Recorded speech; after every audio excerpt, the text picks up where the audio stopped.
تو 3 سے 4 سال پہلے میری ایک اسٹوڈنٹ ہیں، ان سسٹر نے کہا کہ میرا ایک بچہ ہے جس کو میں حفظ کروانا چاہتی ہوں۔ تو چونکہ بینگ حافظ قرآن، میں نے ان کو کہا کہ بالکل آپ اس کو حفظ کروائیں، لیکن سب سے پہلے آپ اس کو قرآن پاک عربی سکھائیں یا اس کی ٹرانسلیشن جو ہے ایک دورہ تفسیر کروائیں، پھر قرآن پاک اسے سکھائیے گا۔ انہوں نے کہا یار یہ چلیں، ویسے ہی ایک حافظ صاحب ہیں، انہوں نے ویسے ہی بات کی ہے، انہوں نے کسی اور سے مشورہ کیا جو زیادہ علم رکھتے تھے ان کی نظر میں، اور انہوں نے بچے کو حفظ کے لیے بھیج دیا۔ بٹ میں نے ان کو اسٹرانگلی اس چیز پہ زور دیتے ہوئے کہا کہ یہ مت کیجیے گا، آپ اس کو جس مقصد کے لیے بھیجیں گی وہ مقصد بھی پورا نہیں ہوگا، اور بینگ اے مدر آپ اس کو لوز کر دیں گی۔ تو بہرحال وہ انہوں نے بھیج دیا، اور تقریباً جب وہ حفظ وغیرہ کر کے آیا اور پھر بیک ان نارمل لائف حفظ وغیرہ کرنے کے بعد، اور وہ بچہ بھی یورپ سے انہوں نے پاکستان میں حفظ کرنے کے لیے بھیجا تھا، تو وہ جب واپس آیا، واپس آنے کے بعد جب وہ حفظ کر کے واپس چلا گیا تو ان کی مجھے دوبارہ سے انہوں نے میرے سے کانٹیکٹ کیا اور مجھے بتایا کہ آپ کی بات بالکل درست تھی، اب اس کے اندر احساس ختم ہو گیا ہے، آگے بس اس کو کوئی پرواہ ہی نہیں ہے کہ میری کوئی ماں ہے، کوئی یہ ہے۔ میں نے تو اس کو اس مقصد سے ڈالا تھا کہ اس کو پتہ ہو کہ پیرنٹس کیا ہوتے ہیں، یہ رشتے کیا ہوتے ہیں، تو وہ بس اس کو یہ ہے جی، اب وہ کوئی کبھی گیم کھیل رہا ہوگا، کبھی یہ کر رہا ہوگا، کسی رشتے سے اسے کوئی غرض ہی نہیں ہے۔ تو میں نے کہا یہ تو میں نے آپ کو بولا تھا کہ یہ تو ہوگا۔ تو کہتی نہیں، میں نے تو مدرسے میں اس وجہ سے بھیجا تھا کہ وہاں پہ سمجھے گا بہت طور طریقوں کو، اور اس طریقے سے کہ کیا معاملات ہوتے ہیں، بلکہ اور میرا فرما بردار ہو جائے گا۔ تو یہ ویڈیو بھی کچھ اسی بیس پہ ہے۔ ویڈیو میں جو بھی میں ڈسکشن کرنے جا رہا ہوں، اس ساری ڈسکشن پہ صرف میرا پرپس یہی ہے، کسی کی دل آزاری کرنا نہیں ہے۔ جو حافظ قرآن بچوں کو بنانا چاہتے ہیں، یا جن کے بچے حافظ قرآن بن گئے ہیں، یا جو آپ بڑے ہیں ان کی شادیاں ہو گئی ہیں، حافظ قرآن ہیں کہیں پہ بھی، لیکن وہ قرآن پاک ان کو یاد نہیں ہے، صرف مقصد یہی ہے کہ یہ کنسیپٹ ختم ہونا چاہیے۔ صرف حفظ کرنا، اس کو سمجھتے بھی نہیں ہیں ہم، اس پہ عمل بھی نہیں کرتے۔ تو یہ جو احادیث ہیں، جو بھی احادیث ہیں کہ ماں باپ کو تاج پہنایا جائے گا، جنت میں جائیں گے، یہ جو ہمارے ہاں کا جو حافظ قرآن ہے، اس کنسیپٹ میں جو رٹا بیس ہے، قرآن پاک کو سمجھتا نہیں ہے۔ تو یہ کسی حدیث میں ایسا نہیں ہے کہ وہ جنت میں جائے گا، گناہ گار لوگوں کو جنت میں لے کے جائے گا، اس کے ماں باپ کو تاج پہنایا جائے گا۔ یہ حدیثیں ہمارے حافظ قرآن پہ امپلائڈ نہیں ہوتی، ٹھیک ہے؟ تو حافظ قرآن بنانے سے پہلے اچھے سے ریسرچ کرنی چاہیے، ہمیں حدیث پڑھنی چاہیے، اور باقی ویڈیو کو کنٹینیو کرتا ہوں آگے۔ حافظ قرآن بننا اور حافظ قرآن بن کے حفظ کو بھلا دینا، قبر میں اس کے سر والی سائڈ پہ ایک فرشتہ کھڑا ہوگا،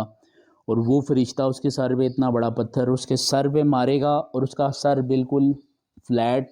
ایک کاغذ کی طرح ہو جائے گا، توبہ استغفار، اور وہ پھر دوبارہ سے یہ عمل جاری ہوگا، اللہ تعالیٰ دوبارہ سے اس کا سر صحیح کریں گے، پھر دوبارہ سے اس کے اوپر یہ سلسلہ قیامت تک جاری رہے گا۔ یہ قبر کا عذاب ہے، اللہ تعالیٰ ہمیں اس عذاب سے بچائے۔ اور بابا مجھے موبائل دیکھنے کو ملے گا ادھر، جیسے کہ گیم کھیل لوں میں، کوئی ڈرامہ یا کوئی کارٹون دیکھ لوں؟ تو آپ کو پتہ ہے جو حافظ قرآن ہوتا ہے مدرسے میں جانے کے لیے، وہ 10 لوگوں کو جنت میں لے کے جائے گا، 10 گناہ گار لوگوں کو جنت میں لے کے جائے گا۔ اور اس کے بعد حافظ قرآن کی اس سے بڑی پتہ کیا فضیلت ہے کہ حافظ قرآن کے جو والدین ہیں، ان ماں باپ کو ایک ایسے سونے کا تاج پہنایا جائے گا جو کہ سورج کی روشنی بھی اس کے آگے کم پڑ جائے گی۔ وہاں پہ جاؤں گا تو مجھے آپ لوگوں کی یاد نہیں آئے گی؟ یاد تو آئے گی بیٹا۔ بات ختم کر کے آؤں گا تو پھر شہر بھی بڑا ہوگا، فاطمہ بھی بڑی ہوگی، پھر آپ سب بوڑھے ہو جائیں گے، پھر میں بھی بڑا ہو جاؤں گا۔ ہم سب بوڑھے تو نہیں ہوں گے، لیکن یہ ہے اتنی ویڈیو میں جو بھی میں ڈسکشن کرنے جا رہا ہوں، اس ساری ڈسکشن پہ صرف میرا پرپس یہی ہے، کسی کی دل آزاری کرنا نہیں ہے۔ جو حافظ قرآن بچوں کو بنانا چاہتے ہیں، یا جن کے بچے حافظ قرآن بن گئے ہیں، یا جو آپ بڑے ہیں ان کی شادیاں ہو گئی ہیں، حافظ قرآن ہیں کہیں پہ بھی، لیکن وہ قرآن پاک ان کو یاد نہیں ہے، صرف مقصد یہی ہے کہ یہ کنسیپٹ ختم ہونا چاہیے۔ صرف حفظ کرنا، اس کو سمجھتے بھی نہیں ہیں ہم، اس پہ عمل بھی نہیں کرتے۔ تو یہ جو احادیث ہیں، جو بھی احادیث ہیں کہ ماں باپ کو تاج پہنایا جائے گا، جنت میں جائیں گے، یہ جو ہمارے ہاں کا جو حافظ قرآن ہے، اس کنسیپٹ میں جو رٹا بیس ہے، قرآن پاک کو سمجھتا نہیں ہے، تو یہ کسی حدیث میں ایسا نہیں ہے کہ وہ جنت میں جائے گا، گناہ گار لوگوں کو جنت میں لے کے جائے گا، اس کے ماں باپ کو تاج پہنایا جائے گا۔ یہ حدیثیں ہمارے حافظ قرآن پہ امپلائڈ نہیں ہوتی، ٹھیک ہے؟ تو حافظ قرآن بنانے سے پہلے اچھے سے ریسرچ کرنی چاہیے، ہمیں حدیث پڑھنی۔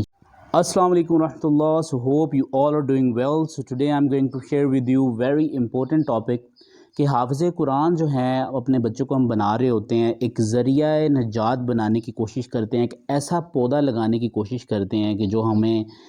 ہمارے لیے صدقہ جاریہ بنے اور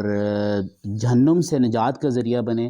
اب ذریعہ نجات بناتے بناتے لیکن کچھ چیزیں ایسی ہیں میں یہاں پہ کور کرنا چاہوں گا کہ ذریعہ جہنم ہم کس طریقے سے بنا دیتے ہیں، اور کیا بچوں کو حافظ قرآن بنانا بھی چاہیے،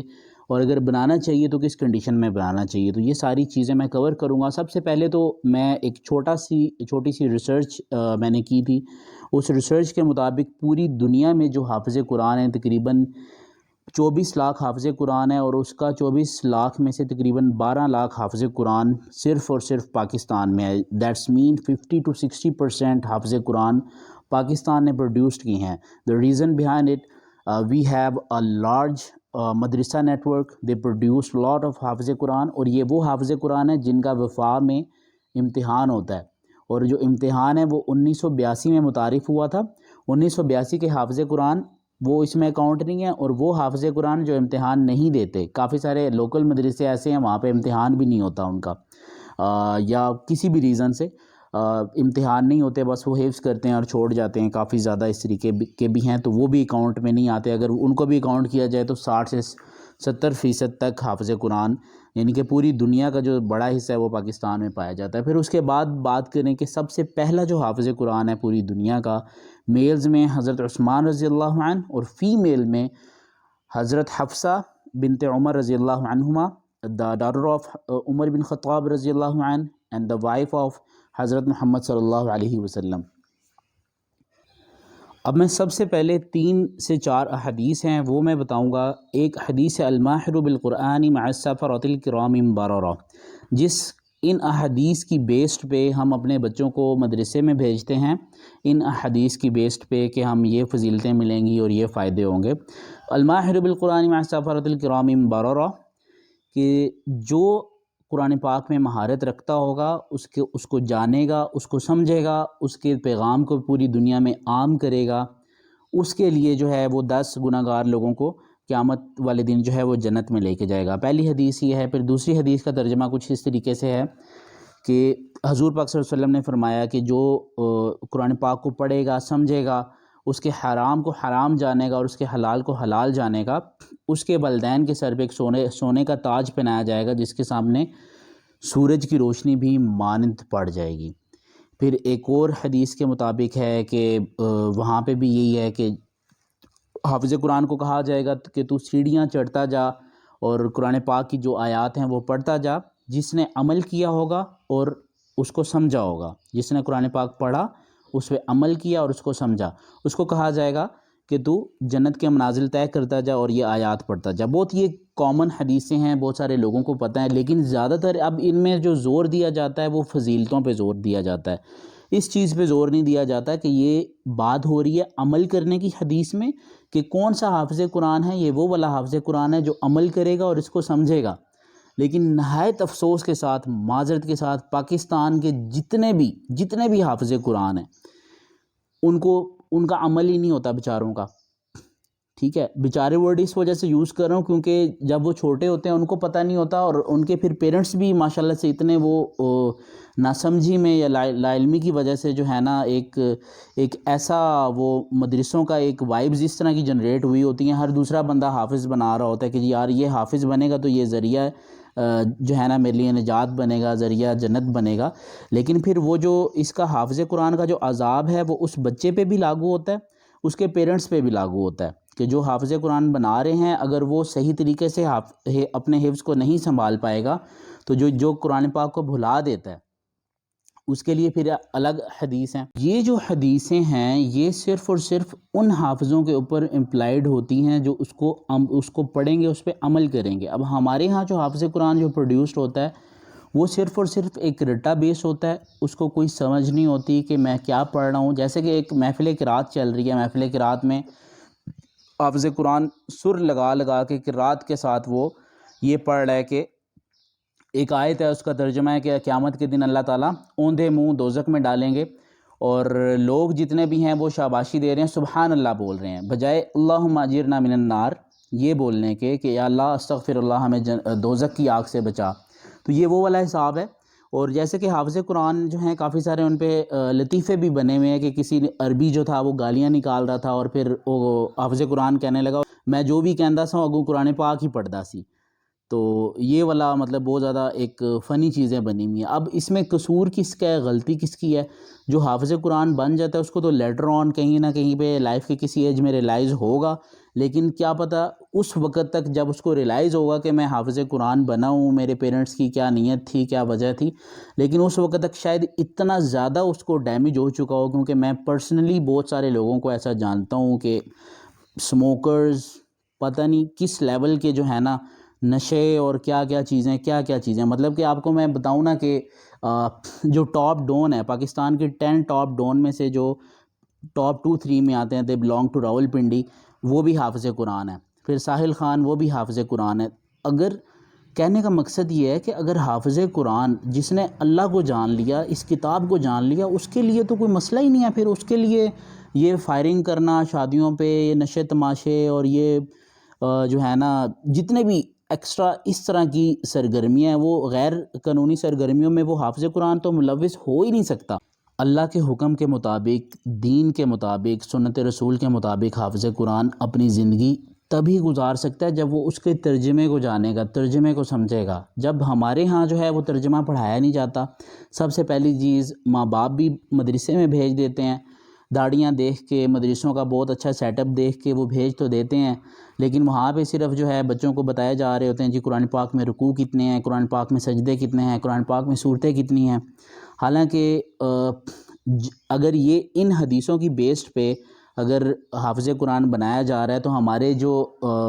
وفاق المدارس ہیں جو وفاق کے امتحان لیتے ہیں ان کو اس وقت تک ڈگری ہی نہیں دینی چاہیے. بچوں کو امتحان میں ان کو ترجمہ بھی پوچھنا چاہیے کہ وہ ان کا عمل کتنا زیادہ ہے، جانتے وہ کتنا زیادہ ہیں. جب وہ ٹرانسلیشن پڑھی ہوگی حافظ نے تو ہی اسے پتہ ہوگا. لیکن ہمارے ہاں جب تعارف ہو رہا ہوتا ہے تو پتہ چل رہا ہوتا ہے کہ جی یہ 2-3 سال انہوں نے مدرسے میں بھی گزارے ہیں، اور یہ یعنی کہ اگلا بندے کے کان ویسے ہی کھڑے ہو جاتے ہیں کہ یہ ماشاءاللہ سے مدرسے سے ایجوکیٹ ہوئے ہیں. اب مدرسے میں ایک وہ بچہ جو ایک گھر میں رہتا ہے بہن بھائیوں کے ساتھ اچھے کلچر میں رہ رہا ہے، اب اس کو مدرسے میں بھیج دیں گے. اب یا کہ جنگلی لیول کے لڑکے ہوں گے، پورے پاکستان کے لڑکے ہوں گے، کہنے کا مقصد یہ ہے دئی علاقے سے آئے ہوں گے، شہری ہوں گے، ہر جگہ سے، آپس میں ان کی گپ شپ ہوگی اور ایسے لیول کی جو ڈسکشن ہوتی ہے، اتنی زیادہ چیزیں ہوتی ہیں ٹیچرز کو تو پتہ ہی نہیں ہوتا. وہاں پہ جو علماء کرام ہوتے ہیں، مولوی ہوتے ہیں، ان کو نہیں پتہ ہوتا کہ کیا گیم چل رہی ہے بچوں کی آپس میں.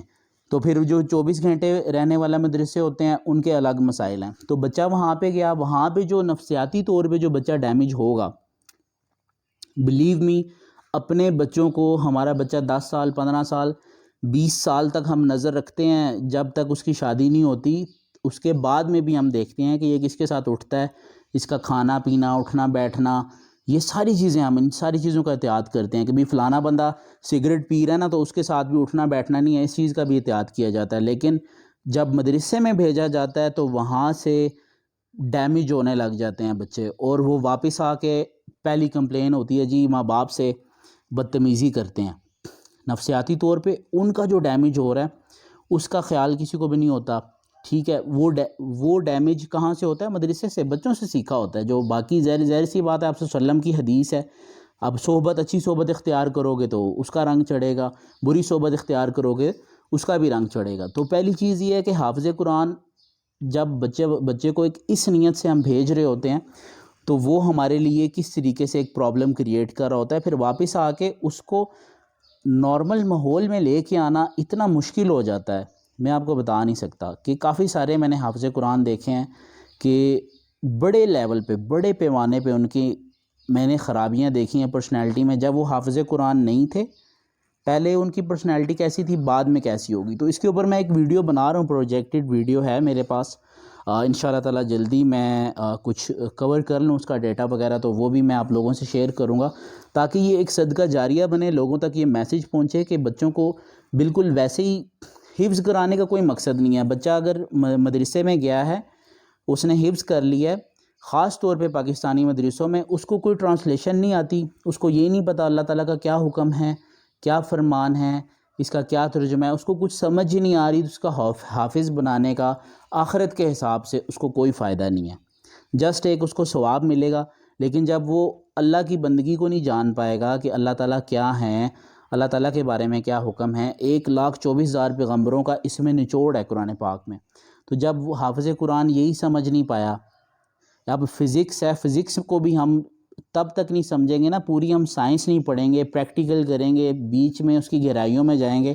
وہ ہم کر رہے ہوتے ہیں. لیکن حفظ کے اوپر, قرآن پاک کے اوپر ہم کوئی وہ نہیں کرتے. سافٹ ویئر بھی کرنا ہے, اس کے اوپر بھی. انگلش ہے, انگلش اب ایک لینگویج نہیں ہے, ایک سکل بن چکی ہے ہمارے پاکستان میں. لوگ اس کو سکل کی طرح سیکھتے ہیں کہ بھئی انگلش آئے گی تو نظام چلے گا.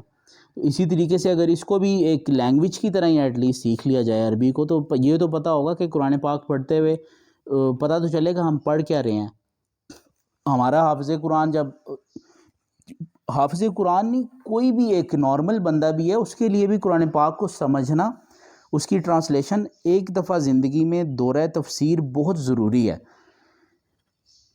ہمارے ہاں کبھی آپ نے دیکھا ہے نماز کے دوران کوئی بندہ رو رہا ہو,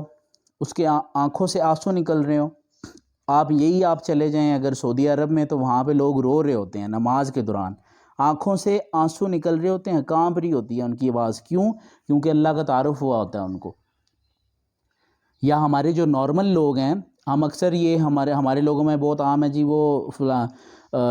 فلانا بندہ جو تھا پہلے کرسچن تھا, وہ مسلمان ہوا, تو وہ اب تو ہم نارمل مسلمانوں سے بھی بہتر ہے. زیادہ جتنے بھی نان مسلم لوگ مسلمان ہوتے ہیں, مسلمانوں سے بہتر اس وجہ سے ہوتے ہیں کیونکہ وہ قرآن پاک کا ترجمہ پڑھتے ہیں. ہم لوگوں نے تو بچپن سے جو ہمارے ایک وہ بنے ہوئے ہیں, بس وہ یہی بنے ہوئے, ناظرہ پڑھی جاؤ, اس میں یہ پڑھ لو تو اتنا ثواب ہے, یہ پڑھ لو اتنا ثواب ہے. باقی اللہ تعالیٰ نے کیا فرما رہے ہیں, اللہ تعالیٰ بات کیا کر رہے ہیں, اس میں ڈسکس کیا ہو رہا ہے, کون سے معاملات, اپنی ازواجی زندگی آپ نے کیسے گزارنی ہے, کون سے رشتوں کو کیسے لے کے چلنا ہے, زندگی کے ہر موڑ پہ آپ نے کیسے زندگی گزارنی ہے, قرآن پاک میں اس کا سارا حل ہے. جب ایسا نہیں ہوگا تو پھر آج کل کے جو نوجوان ہیں وہ تو کلچر کے ساتھ چلیں گے, ٹک ٹاک, پب جی, باہر کے ششکے, آنے جانے, یہ وہ ساری ان چیزوں کے ساتھ ہی جاتا رہے گا معاملہ. اور یہ ڈیمیج اتنا سخت ڈیمیج ہے کہ میں مدرسے کے اندر کی ماحول کی تو باتیں, ڈسکشن یہاں پہ میں اوپن اب بتا ہی نہیں سکتا. یہ باتیں نہ پیرنٹس کو پتہ ہوتی ہیں, نہ وہاں کی ٹیچرز کو پتہ ہوتی ہیں. کوئی بچہ کہاں تک ڈیمیج ہو رہا ہے, کیسے ڈیمیج ہو رہا ہے, کون اس کو ایجوکیٹ کر رہا ہے مدرسے میں, کون سے کہاں سے بچے آئے ہوئے ہیں, اور ایک سادے سمپل سے بچے کو جا کے جو وہ ایجوکیٹ کر رہے ہوتے ہیں, اور پھر وہ جب گھر میں آتا ہے اور اس کے جو باڈی لینگویج ہے اس میں جب دیکھتے ہیں پیرنٹس, کافی زیادہ پیرنٹس دیکھتے ہیں کہ بھی یہ اب اس میں ویسی بات نہیں رہی, اس میں ویسا احساس نہیں رہا, یہ نہیں ہوا, وہ نہیں ہوا, تو لیٹر آن اس بچے کو تو خود بھی نہیں سمجھ میں آ رہی ہوتی کہ میرے ساتھ ہوا کیا ہے. وہ تو مدرسے میں چلا جاتا ہے کسی موٹیویشن کی وجہ سے کہ جی 10 لوگوں کو میں جنت میں لے کے جاؤں گا, لیکن یہ ساری حدیث اس حافظ قرآن کے اوپر امپلائڈ ہوتی ہی نہیں ہے جو ہمارا حافظ قرآن ہے, کیونکہ نہ اس نے قرآن پاک کو سمجھا, نہ اس پہ عمل کیا. دونوں چیزیں اس معصوم حافظ قرآن پہ, اس وجہ سے یہ دونوں چیزیں جو ہے نا, اس لحاظ سے یہ میں معصوم لفظ ورڈ یوز کر رہا ہوں کہ نہ وہ قرآن پاک کو سمجھ سکتا ہے, اس نے رٹا لگانا ہے پورا, نہ وہ اس پہ عمل کر سکتا ہے, کیونکہ جب اسے ٹرانسلیشن کا پتہ ہی نہیں ہے وہ سمجھے گا کیسے, عمل کیسے کرے گا. اس کے لیے اس کو دورہ تفسیر کی ضرورت ہے. آپ اگر اس کو عربی لینگویج نہیں سکھا سکتے تو ایٹ لیسٹ بچوں کو دورہ تفسیر ضرور سکھائیں. اور جو ڈیمیج ان کو مدرسے سے ہوا ہے 2-3 سالوں میں ہوتا ہے, یہ بات میری یاد رکھیں, جہاں پہ 24 گھنٹے بچہ رہے یا روز آنا جانا بھی کرے تو وہ اندر ہی اندر وہ موٹیویٹ نہیں ہوتا اگر اس کو وہاں پہ سیرت النبی پڑھائی جائے. مدرسوں کا نظام ہے, اب یہ تو ایک بات کرنے سے چینج نہیں ہوگا، اس کے اوپر بھی بہت بڑی کوئی تحریک چلائی جائے تو تب بھی ہے، لیکن میں اس چیز کے سخت خلاف ہوں کہ مدرسوں میں بھی اگر سیرت النبی پڑھا دی جائے، صحابہ کرام کس طریقے سے آپ صلی اللہ علیہ وسلم سے محبت کرتے تھے، اسلام کے لیے ان کی کیا کیا قربانیاں تھیں، عشرہ مبشرہ کون تھے، ان چیزوں کے بارے میں بتا دیے جائیں تو بچہ مدرسے میں بیٹھے ہوئے بچہ جو ہے نا یہ سوچ رہا ہوتا ہے کہ میرے ابو نے جو مجھے کہا تھا میں تجھے بائک لے کے دوں گا تو ایک دفعہ حفظ کر لے، میرے ابو نے کہا تھا میں تجھے آئی فون لے کے دوں گا، یا کوئی بھی ان کی جو خواہشات ہوتی ہیں ان کے مائنڈ میں مدرسے میں بیٹھے ہوئے موٹیویشن وہ ہوئی ہوتی ہے۔ حالانکہ جس ایج میں وہ بچہ حافظ بن رہا ہوتا ہے وہ اس ایج میں اگر بچے کو تیار کیا جائے تو 17 سال کی عمر میں سب سے بڑا اگزامپل ہے محمد بن قاسم کا، جنہوں نے سندھ فتح کیا، اسلام یہاں پہ عام کیا، تو ہم کیوں نہیں بنا سکتے؟ ہم بس بچہ بچہ بچہ بچہ کر کے بس ادھر سے آتا ہے، پھر اس کو پہلے آخرت سمیٹنے کے لیے بھیجتے ہیں 2-2.5 سال کے لیے، پھر واپس آتا ہے، پھر کہتے ہیں پتر ہوں تو جا کے کما کے لیا، ٹھیک ہے، اس کو پھر کہتے ہیں جی اب تم نے دنیا کی طرف جانا ہے، پھر اس طرح کا بھی کوئی ماحول نہیں دے رہے ہوتے۔ تو سب سے زیادہ اس چیز کے اوپر یہی میرا میسیج تھا کہ ہم اپنے بچوں کو اگر حافظ بنانا چاہتے ہیں تو اس کی ترتیب سب سے پہلے کوئی ضروری نہیں ہے حفظ کرائیں، سب سے پہلے ناظرہ ہونا چاہیے، تلفظ تجوید ہونی چاہیے، اور پھر اس کے بعد اگر کوئی مدرسہ بھی ہے، مدرسوں کی کافی سارے مدرسے ہوتے ہیں سائنس وغیرہ اور یہ وہ جو دینی اعتبار سے پڑھا رہے ہوتے ہیں، انہوں نے بھی ایک وہ کرائٹیریا بنایا ہوا ہوتا ہے کہ جی بچہ حافظ ہونا چاہیے۔ کیوں؟ کیا ہوگا؟ حافظ قرآن ہونے سے کیا ہوگا؟ قرآن پاک پڑھنے آتا ہوگا اس کو، بس دیٹس اٹ، اس کے علاوہ تو کوئی فائدہ نہیں ہے اس کا۔ یا تو اس کو پتہ ہو قرآن پاک میں جی حضرت موسیٰ علیہ السلام کا کتنی دفعہ ذکر ہے، حضرت موسیٰ علیہ السلام کا کیا واقعہ اللہ تعالیٰ نے فرمایا ہے، کون سے نبی کا واقعہ سنایا ہے، کون سی قوموں پہ کس وجہ سے عذاب آیا تھا، کیا ان کے گناہ تھے، کیا ان کے اعمال تھے، لیکن وہ حافظ قرآن جب وہ فیڈ کر کے آتا ہے وہاں سے، جب پھر گھر میں آتا ہے، پھر وہ مطلب اس کے اندر جو بھی ہے اپنے آس پاس کے ماحول کا ہی اثر ہوتا ہے، قرآن پاک سے اس کتاب سے اس کے اندر تقریباً 99.9% حافظ قرآن جو بھی ہیں ان کی داڑیاں ہوں گی، سب کچھ ہوگا، لیکن ان کو ان چیزوں کا نہیں پتہ ہوگا، ٹھیک ہے۔ وہی بات ہے کہ کسی نے حافظ قرآن سے پوچھا کہ سورۃ جو بقرہ ہے اس کا کیا مطلب ہے، جو سورۃ البقرہ ہے، اس نے کہا جی یہ اس کا مطلب ہے بقرہ جو ہے یہ تو عربی کا ایک ورڈ ہے، اس کا مطلب ہے کہ بکرا، حالانکہ اس کا مطلب بکرا نہیں ہے۔ تو اسی وجہ سے بہت سارے معصوم بیچارے ہیں حافظ قرآن بن تو جاتے ہیں لیکن پھر آگے سے اس کو سنبھالنا، تو ویڈیو یہاں پہ میں اینڈ کروں